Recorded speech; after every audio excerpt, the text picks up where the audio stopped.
दोस्तों, Samajwadi IAS YouTube channel पर आप सभी का फिर से स्वागत है। और हम पिछले वीडियो में पढ़ रहे थे कि यूरोप महाद्वीप और एशिया महाद्वीप के बाउंड्री के बारे में। तो बीच में क्लास थोड़ा सा बंद हो गई थी, तो इसके आगे क्या नेक्स्ट बिंदु है इसको समझेंगे। तो यहीं से स्टार्ट करते हैं हम। तो ये बिफोर सागर हम बता रहे थे कि इधर जो है आर्कटिक महासागर है, और आर्कटिक महासागर में कुछ सागर जो है एशिया में पाए जाते हैं, एशिया महाद्वीप के हैं, और कुछ यूरोप महाद्वीप में हैं। और उसके बाद से हम ये जो कारा सागर है, यहीं से रास्ता, यहीं से बाउंड्री बनती है यूरोप महाद्वीप और एशिया महाद्वीप को अलग करने के लिए। तो सबसे पहले बाउंड्री के रूप में यहाँ पे स्थित है यूराल पर्वत। उसके बाद से एक नदी निकलती है यूराल नदी, और एक दूसरी नदी दक्षिण साइड से निकलती है, पश्चिम साइड से वोल्गा नदी। ये दोनों नदी का मुहाना बनता है कैस्पियन सागर में। कैस्पियन सागर के बाद 3 देश हैं, जॉर्जिया, अजरबैजान और उसके बाद से आर्मेनिया। इन तीनों देशों का आंशिक भाग यूरोप महाद्वीप में पाया जाता है। और यहीं पे एक पर्वत स्थित है जो इस दोनों महाद्वीपों को अलग करता है। उस पर्वत का नाम है कासेसस पर्वत, और इसकी सर्वोच्च चोटी का नाम है एल्ब्रूस। और जैसे यहाँ से पर्वत के बाद देखेंगे तो ब्लैक सी मिलेगा, यानी काला सागर। ब्लैक सी को कृत्रिम नहर के द्वारा, आर्टिफिशियल कृत्रिम नहरों के द्वारा इसे जोड़ दिया गया ताकि जल मार्ग परिवहन के लिए आसानी से रास्ता सुलभ हो सके। और उसके बाद से ब्लैक सी के ऊपर है एजियो सागर, जो एक जलसंधि है, कर्च जलसंधि, उसके द्वारा ये जुड़ी रहती है। उसके बाद से मरमरा सागर है। मरमरा सागर के बाद एजियन सागर पड़ेगा। तो मरमरा सागर और ब्लैक सी को जोड़ने के लिए बॉस्फोरस जल संधि है, और मरमरा सागर एजियन सागर को जोड़ने के लिए कौन जल संधि है? तो डार्डेनल्स जल संधि है। एजियन सागर से जैसे फिर नीचे उतरेंगे तो एक सागर मिलेगा आयोनियन सागर, और आयोनियन सागर के बाद बड़ा सागर है भूमध्य सागर। तो भूमध्य सागर जैसे हम पहुंच जाएंगे तो वहां से हम चाहेंगे तो अटलांटिक महासागर जा सकते हैं। अटलांटिक महासागर यानी जिब्राल्टर संधि के द्वारा पार करके हम अटलांटिक महासागर में प्रवेश कर सकते हैं। फिर यदि हम वहां से नीचे उतरना चाहते हैं तो सुएज नहर है। सुएज नहर के बाद सुएज की खाड़ी है, और सुएज नहर के बगल में सिनाई प्रायद्वीप है, जो मिस्र का प्रायद्वीप, और मिस्र देश ही ऐसा देश है, और मिस्र का भाग सिनाई प्रायद्वीप है। तो मिस्र देश जो एशिया महाद्वीप से जुड़ा हुआ है आंतरिक रूप से। तो सुएज नहर के बाद सुएज खाड़ी, उसके बाद से सुएज खाड़ी के बाद लाल सागर पड़ता है। फिर अलमंडेब जल संधि पड़ती है, और अलमंडेब जल संधि के बाद अदन की खाड़ी है। अदन की खाड़ी में अमन देश का एक द्वीप स्थित है जिसका नाम है सकोत्रा, और उसके बाद से हिंद महासागर आ जाता है। तो इस तरह एक जलीय मार्ग का रास्ता है, और ये यूरोप और एशिया महाद्वीप को अलग करती है। और उसके बाद से यहाँ से जो ये मार्ग है, ये यूरोप और अफ्रीका को भी अलग करता है। सुएज नहर से सिनाई प्रायद्वीप के बाद जो जल मार्ग है, ये अफ्रीका महाद्वीप और एशिया महाद्वीप को भी अलग कर देता है। और इधर से जो ब्लैक सी, मरमरा सागर, एजियन सी और भूमध्य सागर का जो रास्ता है, यहाँ से यूराल पर्वत से लेके ये यूरोप और एशिया महाद्वीप को अलग करता है, एक दूसरे से अलग कर देता है। तो इस प्रकार ये हमने समझा था। और उसके बाद से एशिया महाद्वीप को देखा जाए, यूरोप महाद्वीप हम पढ़ चुके हैं। अब हमें आगे नेक्स्ट पढ़ना है एशिया महाद्वीप।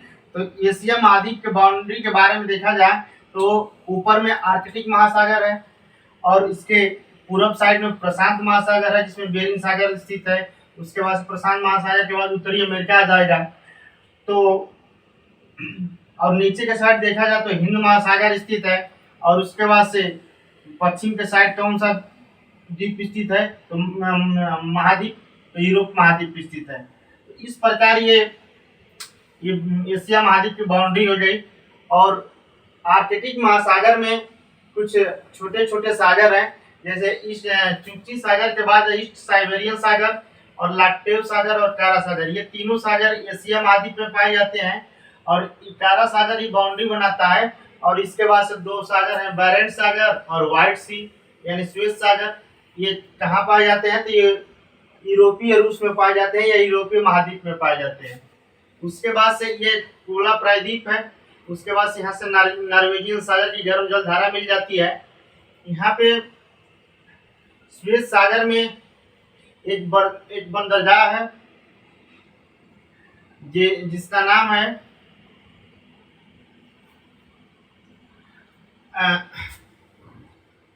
अर्खान्जलिस्क बंदरगाह है। अर्खान्जलिस्क, इस बंदरगाह का नाम है अर्खान्जलिस्क।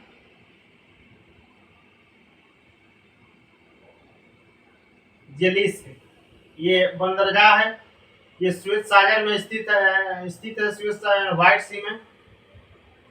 और उसके बाद से यहाँ पे एक बंदरगाह है कोला प्रायद्वीप के पास, एक बंदरगाह है जिसका नाम है मरमांस्क। ये भी एक बंदरगाह है। और ये जितने भी सागर हैं इनकी लवणता यहाँ पे, ये आर्कटिक महासागर के जितने भी सागर हैं इनकी लवणता यहाँ पे जितना है तो 20% प्रति लीटर है, प्रति 1000 लीटर। तो और इसके बाद से जब नीचे जैसे उतरेंगे 20% प्रति 1000 लवणता पाई जाती है। और उसके बाद से हमको अब ये पढ़ना है, यहाँ पे देखिए श्वेत सागर में 3 नदियां मिलती हैं आके। तो पहली नदी है ओनेमा और दवाना, उसका सब माइजेन। तो यहाँ हम देख लेते हैं।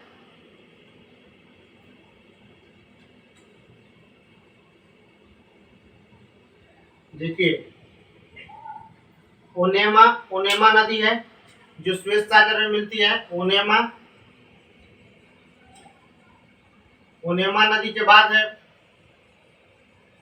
दवाना नदी,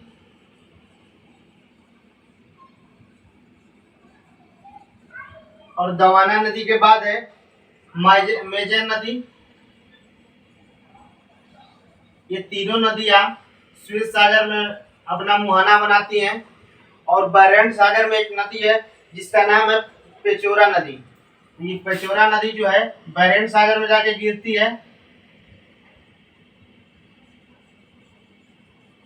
पेचोरा नदी बैरेंट सागर में जाके गिरती है। और कारा सागर में 2 नदियां हैं, इसका नाम है ओब नदी और उसके बाद से एनसी नदी। कौन सी नदी है? तो एनसी नदी। ये दोनों नदियां जाके कारा सागर में गिरती हैं।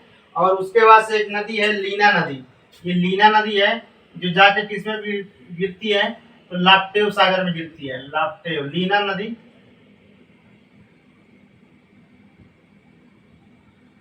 इस प्रकार हम देख लेंगे कि जो नदियां यूरोप और एशिया महाद्वीप में जो रूस का भाग है उससे निकलने वाली जो नदियां हैं वो किस किस सागर में गिरती है? तो लीना नदी लाप्टेव सागर में, और ओब नदी और एनसी नदी कारा सागर में। और उसके बाद से इधर आएंगे तो पेचोरा जो नदी है वो बैरेंट सागर में मुहाना बनाती है। और ये ओनेमा और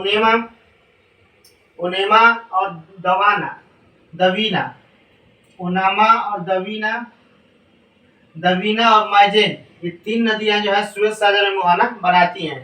तो इस प्रकार हम देख लिए कि आर्कटिक महासागर ऊपर है, नीचे इधर प्रशांत महासागर पड़ जाएगा, फिर अलास्का प्रांत, फिर क्या हो जाएगा हमारा उत्तरी अमेरिका पड़ जाएगा। और उसके बाद से नीचे हिंद महासागर है और इधर यूरोप महाद्वीप है। तो हमको यही पढ़ना था कि ये जो बाउंड्री है यूरोप महाद्वीप और एशिया महाद्वीप के बीच में, और ये जो जाने का जलीय मार्ग भी है उसके बारे में हम आपके डिटेल से बता दिए हैं कि इधर भूमध्य सागर से लेकर हिंद महासागर भी जा सकते हैं, आगे अटलांटिक महासागर जा सकते हैं, और ये यूराल पर्वत है, कैस्पियन सागर है। यहाँ तो शहर का नाम छूट रहा है, एक का नाम है साराटो। यहाँ पे साराटो शहर स्थित है, साराटो। और एक शहर है यहाँ पे, एक परियोजना है उसका नाम है बोल्डोग्रेड। बुल्गा बुल्गा बुल्गोग्रेट नाम है इसका। ये जल विद्युत परियोजना है। इस प्रकार हम देख लेंगे कि ये साराटो है और ये बुल्गोग्रेट विद्युत परियोजना है। ऊर्जा नदी के तट पे दोनों स्थित है। तो इस तरफ ये जो बाउंड्री थी यूरोप और एशिया महाद्वीप के बारे में, इसको हम डिटेल से मैप के बारे में देख लिए। अब इसी से संबंधित जो महत्वपूर्ण पॉइंट है उसे हम नोट कर लेंगे कि क्या क्या हर एक जो मेन परीक्षा की दृष्टि से पॉइंट है, परीक्षा में पूछा गया है, उसको हम देखेंगे। तो इसको हम मिटा दे रहे हैं।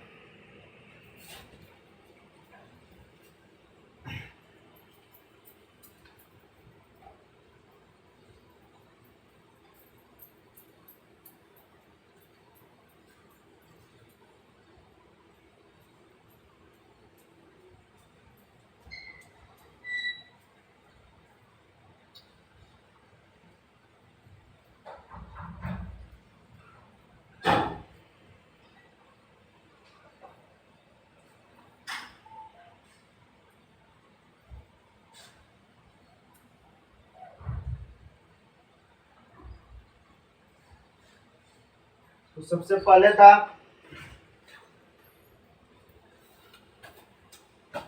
पहला था ये, हम इधर से लेके चलेंगे बाएं साइड से, तो टूला प्रायद्वीप था।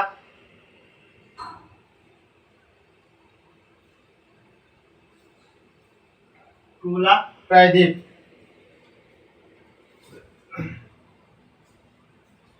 तो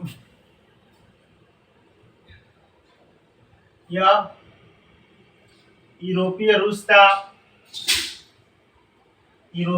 का प्रायद्वीप है। किसका प्रायद्वीप है? तो यूरोपीय रूस का प्रायद्वीप है। उसके बाद से इस पर मरमांस्क, हम जो अभी मैप के माध्यम से बताए थे, मरमांस्क बंदरगाह स्थित है।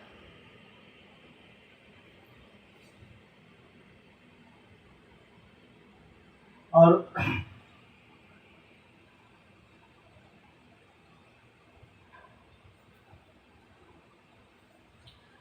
ये यहाँ पे बगल में नॉर्वे की गर्म जलधारा बहती है।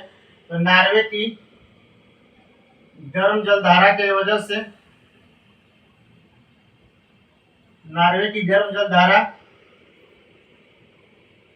के प्रभाव से शीतकाल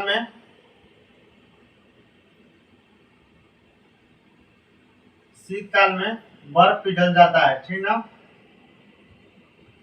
ये तीनों महत्वपूर्ण पॉइंट है। तो पूरा प्रायद्वीप से, उसके बाद से जो प्रायद्वीप है उसका नाम है प्रायद्वीप, और उसके बाद से जो सागर है उसका नाम है श्वेत सागर। दूसरा है श्वेत सागर। तो श्वेत सागर के बारे में हम देखे हैं कि आर्कटिक महासागर का भाग है, इसे व्हाइट सी भी कहते हैं, व्हाइट सी। तो ये आर्कटिक महासागर का भाग है, आर्कटिक महासागर का भाग है। पहला बात।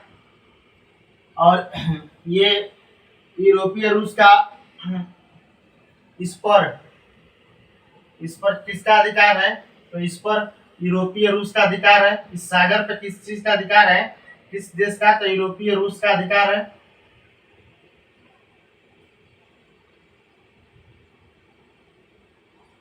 और उसके बाद से नेक्स्ट, इसमें श्वेत सागर में 3 नदियां गिरती हैं। श्वेत सागर, इसमें ओनेमा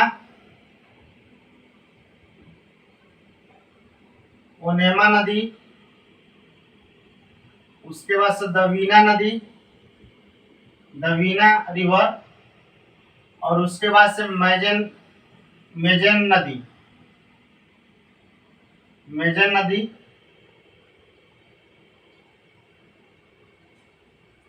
मेजन नदी क्या होती है? तो गिरती है।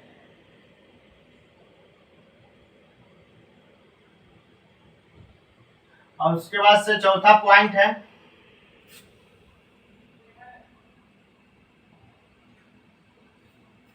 श्वेत सागर। एक अरखान जलिस्क बंदरगाह,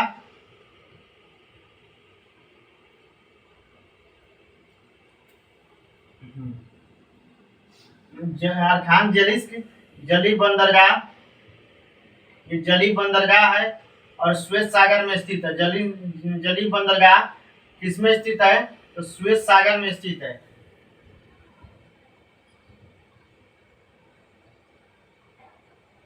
तो इस प्रकार हम देख लिए कि श्वेत सागर में आर्कटिक महासागर का भाग है, इसमें यूरोपीय रूस का अधिकार है, इसमें ओनेमा, दीवाना तथा दवीना तथा मेजेन नदी गिरती है और ये अरखान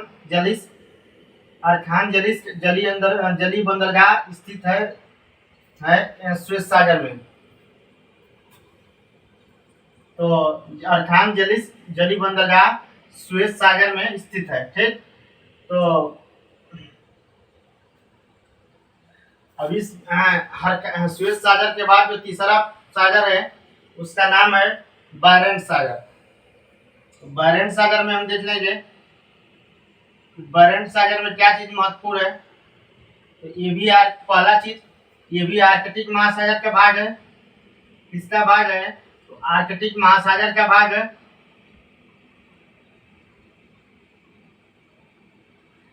और जब ये आर्कटिक महासागर का भाग है तो ये यूरोपीय रूस का भाग है।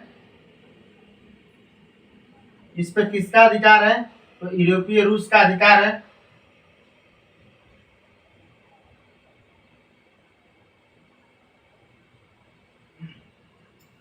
अच्छा, दूसरा पॉइंट और तीसरा पॉइंट इसमें क्या हम बताए, देखिए तीसरा पॉइंट है, इसमें एक नदी मिलती है, इसमें एक नदी बताएं, उसका नाम है पेचोरा नदी। पेचोरा नदी क्या करती है? गिरती है, यानी मुहाना बनाती है पेचोरा नदी।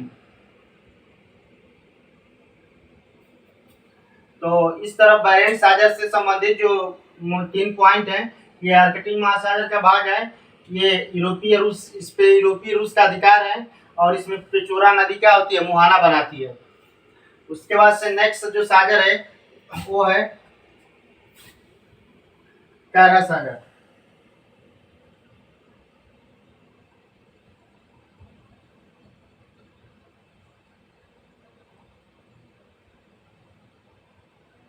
ये जो है यह यूरोप तथा एशिया महाद्वीप के सीमा पर स्थित है। ये किसके सीमा पर? तो यूरोप तथा एशिया महाद्वीप के सीमा पर स्थित है।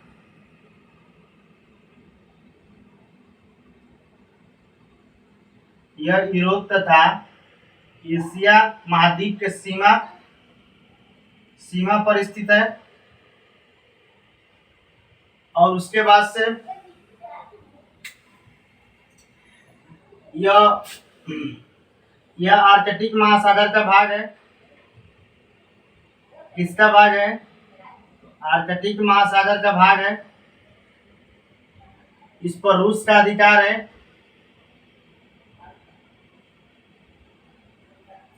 यह आर्कटिक महासागर का भाग है और इस पर रूस का अधिकार है, या ये भी कह सकते हैं यह रूस के अधीन है।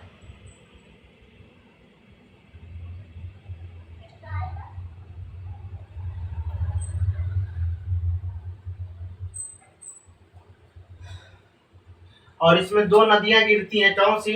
तो कारा सागर में 2 नदियां, एक का नाम बताए हैं एनसी नदी और दूसरा का नाम है ओब नदी। ओब नदी क्या होती है? तो गिरती है। देखिए ये कारा सागर की विशेषता है। कारा सागर की विशेषता क्या है कि यूरोप तथा एशिया महाद्वीप के सीमा पर स्थित है। ये आर्कटिक महासागर का भाग है और ये रूस के अधीन है। तो हम देखिए जो यूरोपीय भाग में जो सागर थे उसको चारों देख लिए। पहला तो ये प्रायद्वीप और पूरा प्रायद्वीप, इसके तट पे मरमांस्क बंदरगाह स्थित है। और उसके बाद से जो सागर है श्वेत सागर है, बारेंट सागर है और उसके बाद से कारा सागर है। तो ये सागर जो है एशिया और महाद्वीप एशिया और यूरोप महाद्वीप के सीमा पर स्थित है और इसमें एनसी तथा ओम नदी आके मुहाना बनाती है।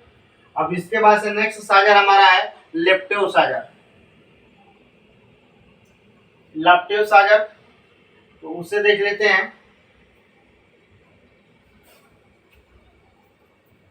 तो लेप्टेव सागर जो है ये भी आर्कटिक महासागर का भाग है।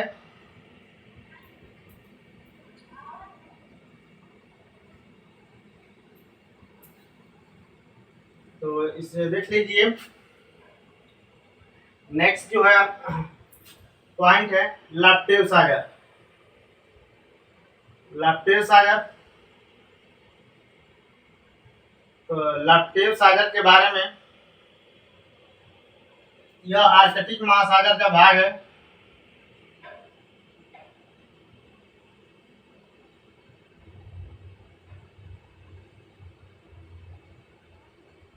और उसके बाद से लेप्टेव सागर, इसमें एक नदी आके गिरती है।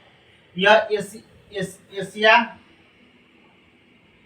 एशियाई रूस का भाग है। ये एशियाई रूस का सागर है। और उसके बाद से और इसमें लीना नदी गिरती है। क्या कौन सी नदी? तो इसमें लीना नदी गिरती है आके।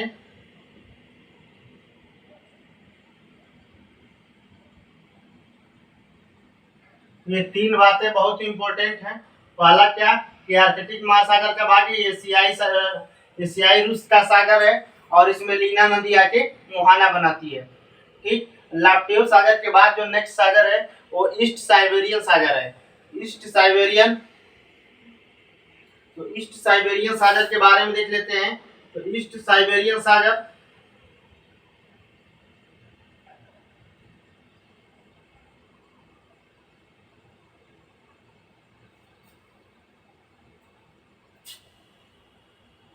ईस्ट साइबेरियन सागर तथा चुक्सी सागर, ये दोनों सागर बचे थे लास्ट में। इस दोनों सागर को हम सागर के बारे में हम बताए हैं कि ये दोनों सागर क्या हैं। तो ये आर्कटिक महासागर के भाग है। ये आर्कटिक महासागर के भाग है।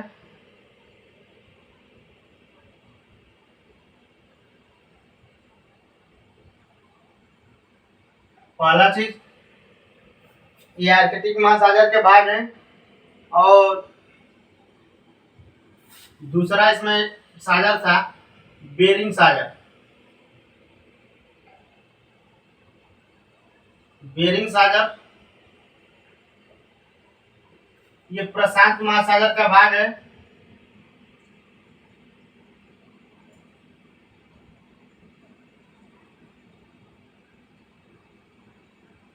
और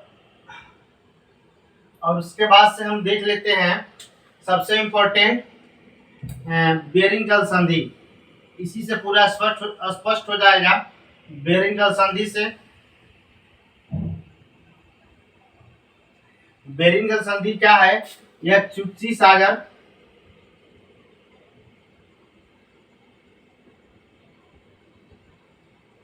को बेरिंग सागर से जोड़ती है। बेरिंग सागर से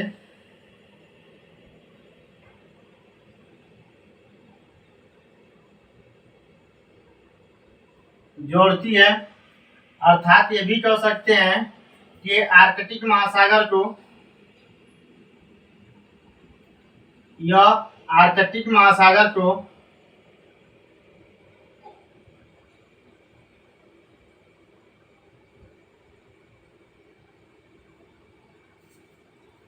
प्रशांत महासागर से जोड़ती है। ठीक ना।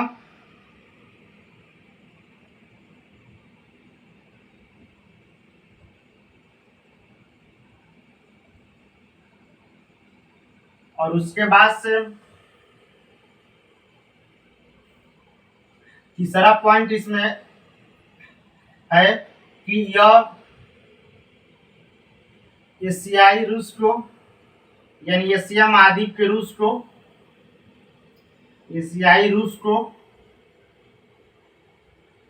यूएसए के अलास्का यूएसए के अलास्का प्रांत को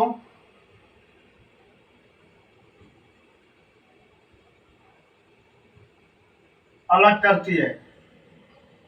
तो इस तरफ बेरिंग जल संधि से महत्वपूर्ण पॉइंट निकल के आया।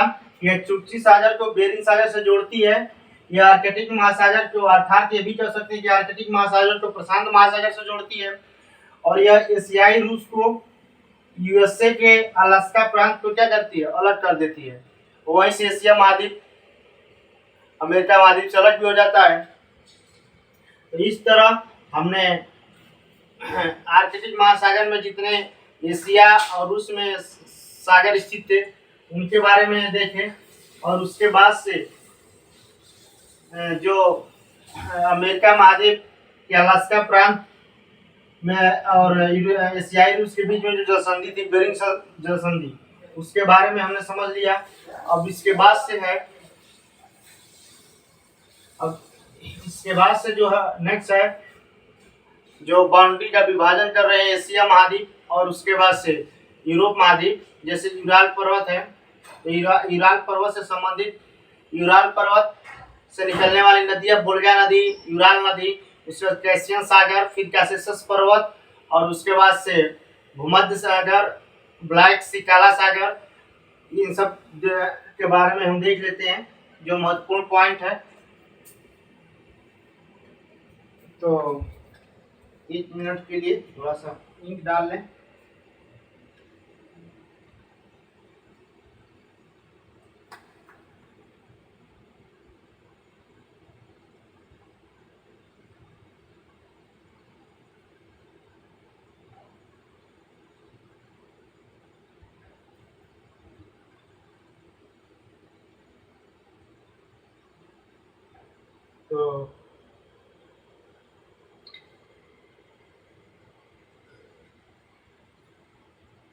तो हम सबसे पहले देखेंगे इसके बाद से जो ये जो काला सागर था, तो काला सागर करें, हाँ काला सागर, जो काला सागर है, और वहां पे हम स्थित था यूराल पर्वत, जो एशिया महाद्वीप और यूरोप महाद्वीप को अलग करता है। तो उसके बारे में हम देख लेते हैं, उससे संबंधित महत्वपूर्ण। ये जो यूराल पर्वत है, ये खनिज भंडार की दृष्टि से, यूराल पर्वत जो है खनिज भंडार की दृष्टि से बहुत ही महत्वपूर्ण है, लेकिन यहाँ पे कोयला नहीं पाया जाता है। तो यूराल पर्वत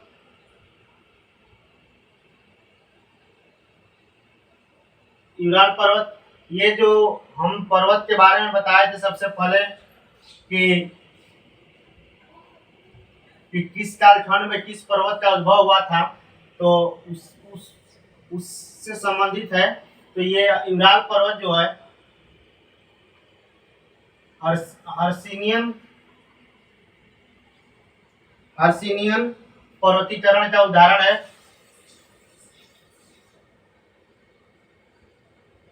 किसका उदाहरण है? तो हर्सिनियन पर्वतीकरण का उदाहरण है। हम उसमें बताए थे कि प्री कैम्ब्रियन काल और में कौन कौन से पर्वत आते हैं, उसके बाद से तो ये देख लेते हैं हम उसके उस तरह जाके। यूराल पर्वत हर्सिनियन पर्वतीकरण का उदाहरण है, और यूराल पर्वत यूरोप तथा एशिया का प्राकृतिक विभाजक है। यूरोप तथा एशिया का प्राकृतिक विभाजक है।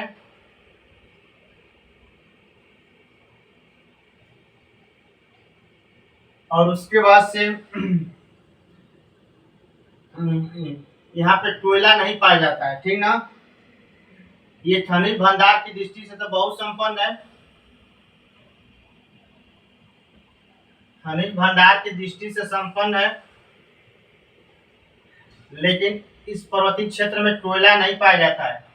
संपन्न है बट लेकिन इसमें कोयला नहीं पाया जाता है।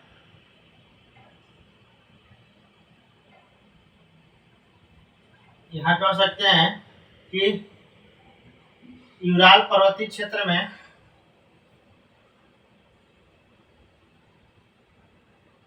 कोयला नहीं पाया जाता है।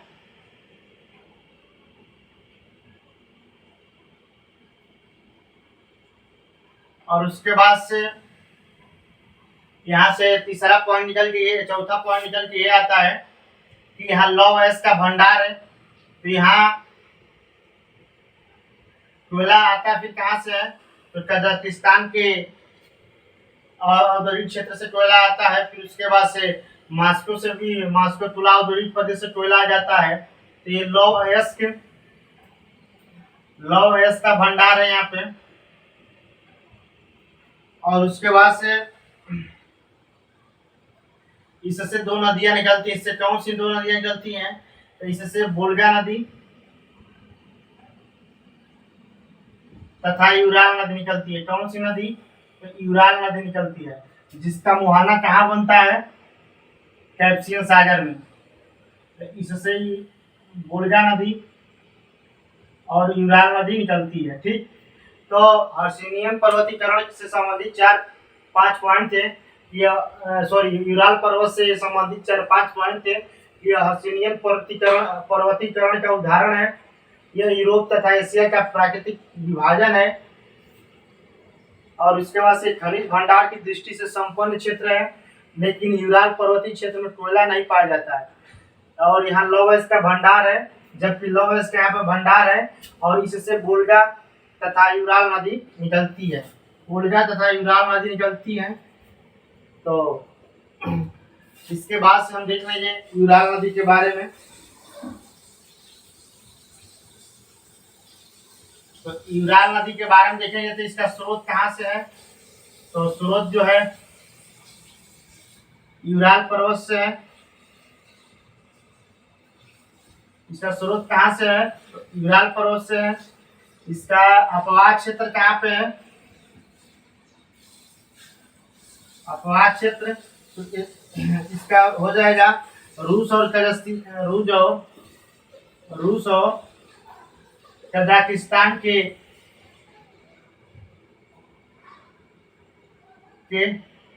मध्य सीमा बनाते हुए बहती है। सीमा निर्धारण का काम करती है। और उसके बाद से इसका जो निकास है, इसका निकास कहाँ पे है, तो इसका निकास जो है कैस्पियन सागर में है।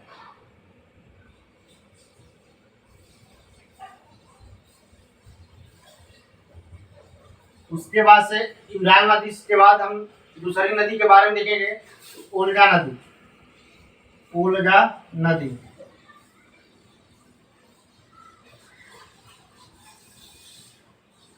तो वोल्गा नदी क्या है, इसका भी स्रोत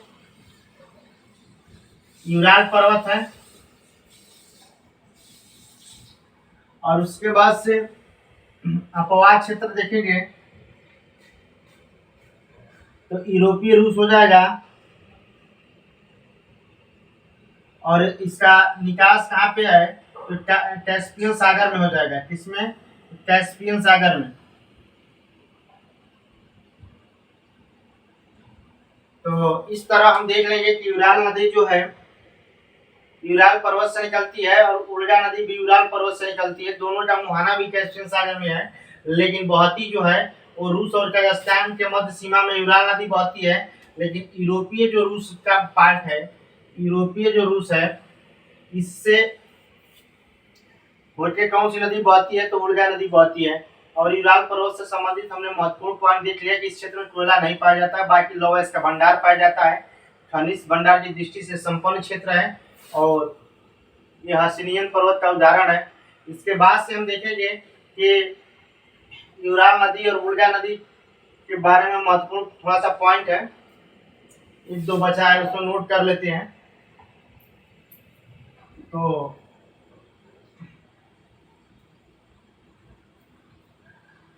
ये है कि वोल्गा नदी और यूराल नदी, ये दोनों नदियों में पेट्रोलियम का भंडार पाया जाता है।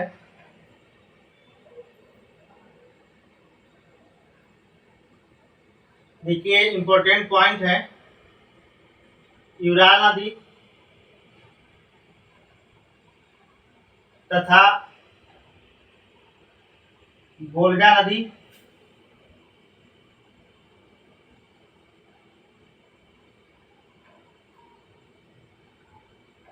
नदी के तटीय क्षेत्रों में, तटीय क्षेत्र रूस में पेट्रोलियम का भंडार पाया जाता है। किसका भंडार पाया जाता है? तो पेट्रोलियम का भंडार पाया जाता है।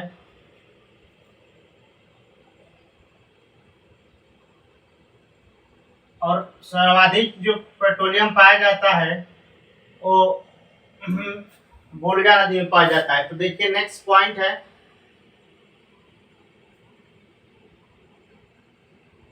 देखिए वोल्गा नदी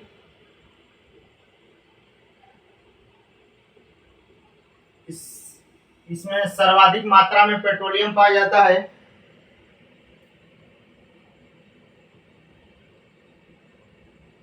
सर्वाधिक मात्रा में पेट्रोलियम पाया जाता है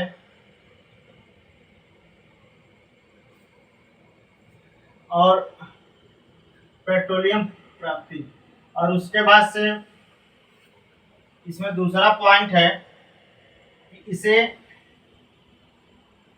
द्वितीय बाकू की संज्ञा दी गई है। अजरबैजान की राजधानी जो है बाकू है, तो यहाँ तेल ज्यादा पाया जाता है, इसलिए वोल्गा नदी को भी द्वितीय बाकू की संज्ञा दी गई है।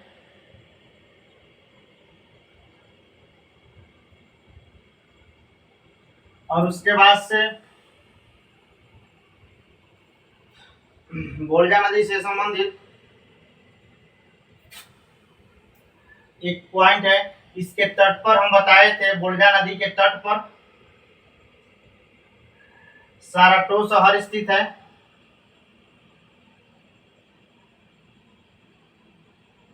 साराटोव शहर क्या है? स्थित है। और दूसरा पॉइंट, तथा इसके तट पे, तथा यहीं से नोट कर लेंगे, तथा बोल्डो ग्रेड जल विद्युत परियोजना स्थित है। जल विद्युत परियोजना स्थित है इसके तट पर।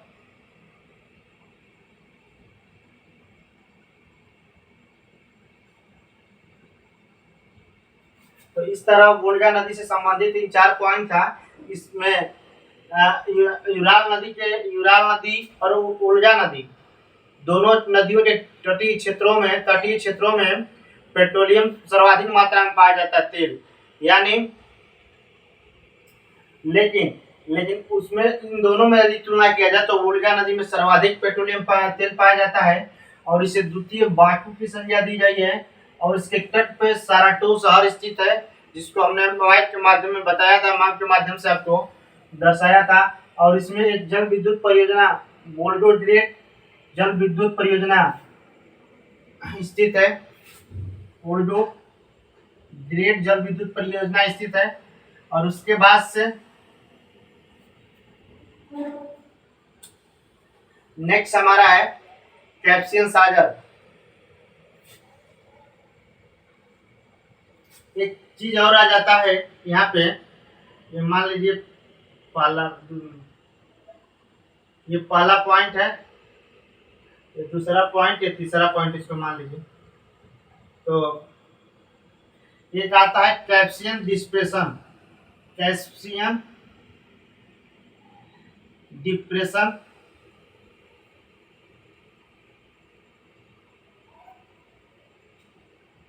ये कैस्पियन सागर का भाग है।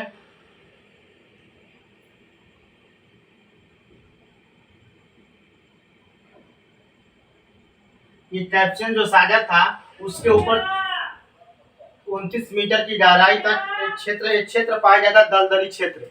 29 मीटर, सॉरी नहीं, पहले इसको समझिए कि कैप्सियन डिप्रेशन जो है एक क्षेत्र है, दलदली क्षेत्र है, जो कैप्सियन सागर का ही भाग है, उससे पहले पाया जाता है। यानी यूराल पर्वत और कैप्सियन सागर के बीच में और कैप्सियन सागर से सटा हुआ एक क्षेत्र है, दलदली क्षेत्र है, जिसको हम कैस्पियन डिप्रेशन बोलते हैं। ठीक, ये दलदली भाग है, दलदली दलदली भाग है। और उसके बाद से दलदली भाग या दलदली क्षेत्र कह सकते हैं, दलदली क्षेत्र है।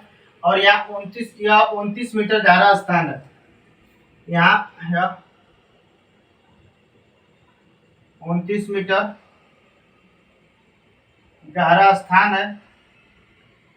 और यहाँ पेट्रोलियम का भंडार पाया जाता है, पेट्रोलियम का भंडार पाया जाता है।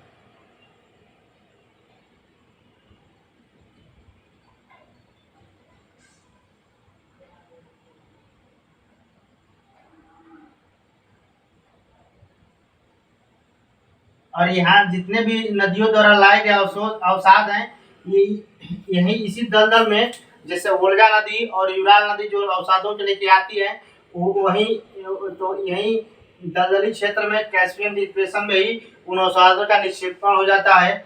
और उसके बाद से नदी आगे बढ़ के यूराल सागर में, कैस्पियन सागर में गिर जाती हैं, यूराल नदी और वोल्गा नदी। तो इस प्रकार हम कहेंगे कि दलदली क्षेत्र है, 29 मीटर गहरा स्थान है, या पेट्रोलियम का भी भंडार पाया जाता है। अब कैस्पियन डिप्रेशन के बाद जो नेक्स्ट पॉइंट है वो कैस्पियन सागर है। तो कैस्पियन सागर को हम देख लेते हैं।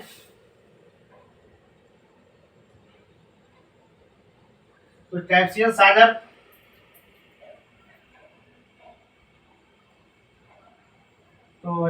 सागर से संबंधित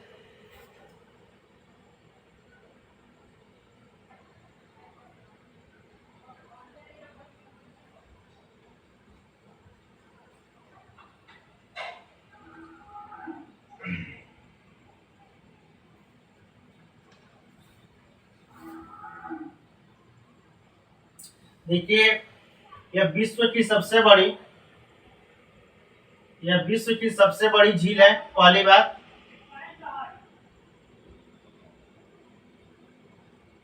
यह विश्व की सबसे बड़ी झील है। और यह खारे पानी की झील है।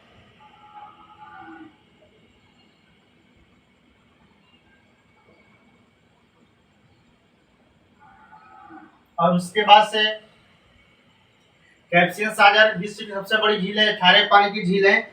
और हेरोडेटस ने ये परीक्षा में पूछा हुआ है कि हेरोडेटस ने कैस्पियन सागर को आंतरिक सागर माना है। तो हेरोडेटस ने इसे आंतरिक सागर माना है।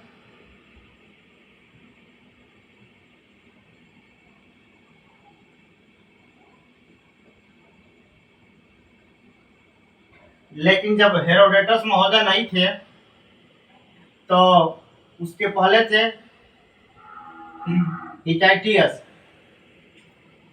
हिटाइटियस महोदय ने भी इसे आंतरिक सागर माना है।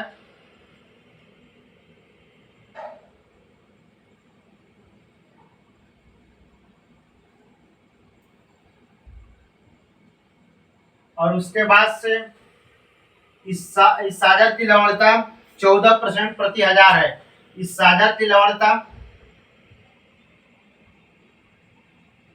कितनी है, यानी इसके पानी में कितने नमक है, तो उसका परसेंटेज है 14। ये परसेंटेज के लिए डबल यहाँ बिंदु होता है, तो 14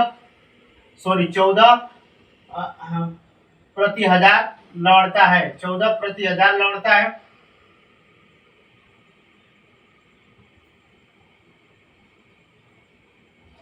और उसके बाद से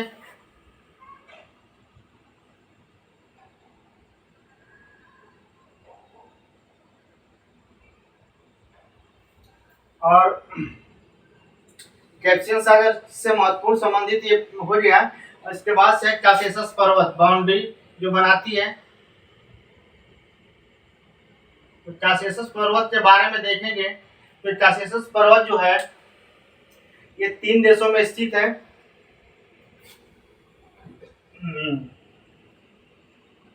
ये भी हर्षिनियन पर्वतीकरण का उदाहरण है। हर्षिनियन पर्वतीकरण का उदाहरण है। इसकी सर्वोच्च चोटी जो है एल्ब्रूस है। इसकी सर्वोच्च चोटी का क्या नाम है? तो एल्ब्रूस है, माउंट एल्ब्रूस।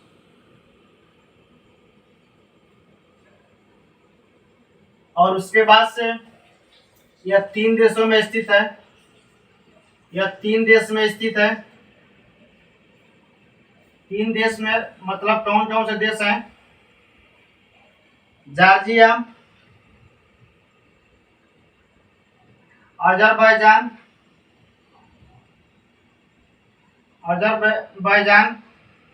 और उसके बाद से आर्मेनिया। ये 3 देशों में स्थित है। उसके बाद से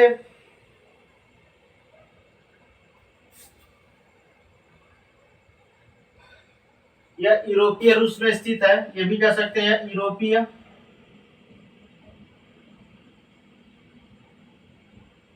यूरोपीय रूस में भी स्थित है। और ये एशिया और यूरोप महाद्वीप को अलग भी करता है। तो इस तरह हम एक पॉइंट यहाँ नोट कर लेंगे कि जॉर्जिया अजरबैजान का आंशिक भाग, जॉर्जिया एवं अजरबैजान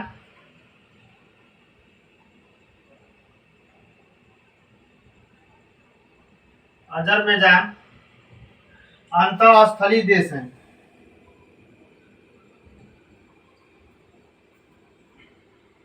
अंतःमहाद्वीपीय देश हैं।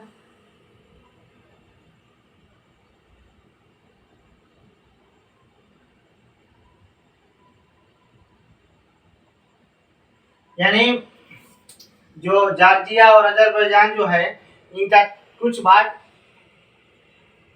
एशिया महाद्वीप में पाया जाता है और आंशिक भाग यूरोप महाद्वीप में भी पाया जाता है, इसलिए इन्हें अंतःमहाद्वीपीय देश कहा जाता है। और काकेशस पर्वत से संबंधित है कि हर्षिनियन पर्वत का उदाहरण है। ये 3 देश में स्थित है। इसकी सर्वोच्च चोटी एल्ब्रूस है। ये 3 देश कौन कौन से? Georgia, Azerbaijan, Armenia. ये यूरोपीय रूस में स्थित है काकेशस पर्वत। कैस्पियन सागर ये विश्व की सबसे बड़ी झील है। ये खारे पानी की झील है और हेरोडोटस ने इसे आंतरिक सागर माना है। विश्व की सबसे बड़ी मीठे पानी की झील आपको हम बताए हैं उत्तरी अमेरिका में स्थित है। हेरोडोटस ने इसे आंतरिक सागर माना है और हिकाइटियस ने भी इसे आंतरिक सागर माना है। और इस सागर की लवणता 14% प्रति हजार लवणता है। ठीक, तो कैस्पियन सागर और काकेशस पर्वत से संबंधित ये था।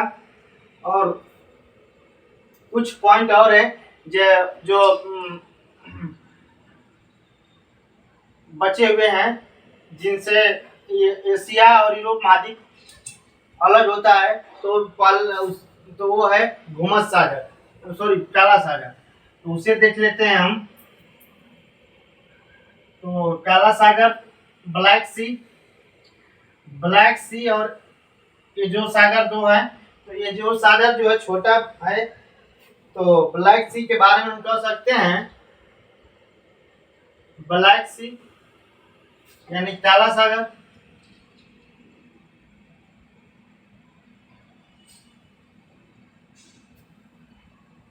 इसका प्राचीन नाम जो है, इसका प्राचीन नाम ब्लैक सी का प्राचीन नाम यूजियन सागर है। यूजियन सागर नाम है इसका।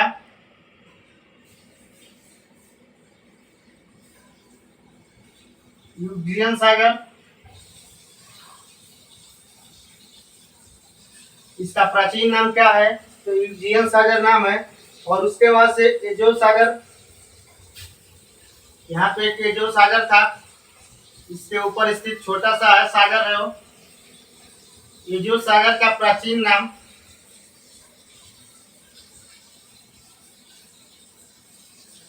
पालस मायोटिस है, पालस मायोटिस है। और इस एजो सागर को, ये काला सागर को, ब्लैक सी को एजो सागर की माँ कहा जाता है। एजो ब्लैक सी को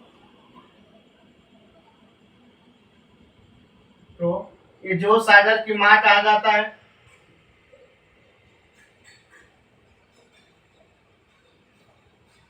एजो सागर की माँ कहा जाता है।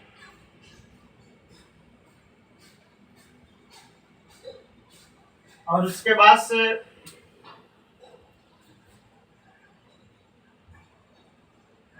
काला सागर की लवणता जो है,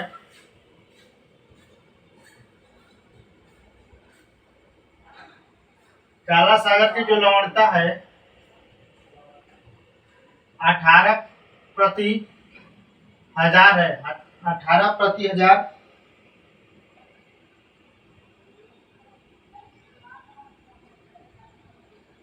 18/1000% में देखा जाए तो उसके बाद से सबसे महत्वपूर्ण है, हेरोडेटस ने कहा था, हेरोडोटस ने कहा था कि, देखिए हेरोडोटस इतिहासकार था और उन्होंने कहा था, हेरोडेटस ने कहा था कि, क्या कहा था, इन्होंने कहा था कि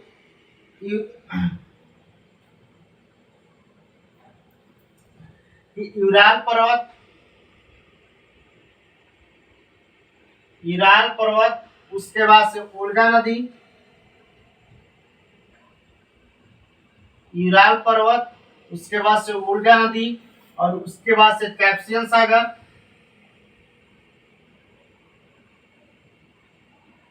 कैस्पियन सागर, और कैस्पियन सागर के बाद जो है कासेसस पर्वत, कासेसस पर्वत, और कासेसस पर्वत के बाद जो है वो क्या है, काला सागर,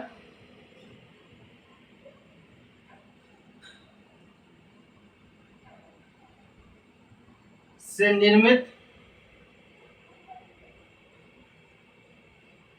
निर्मित चाप के द्वारा,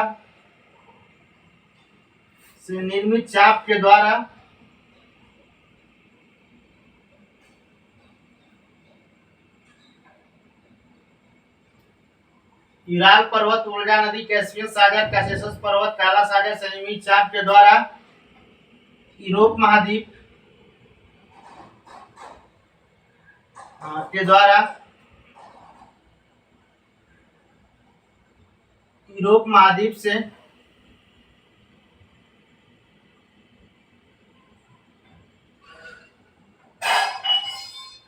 एशिया महाद्वीप अलग हो जाता है। कौन सा महाद्वीप? एशिया महाद्वीप अलग हो जाता है। ये सबसे पहले इतिहास के जनक हेरोडोटस महोदय ने बताया था।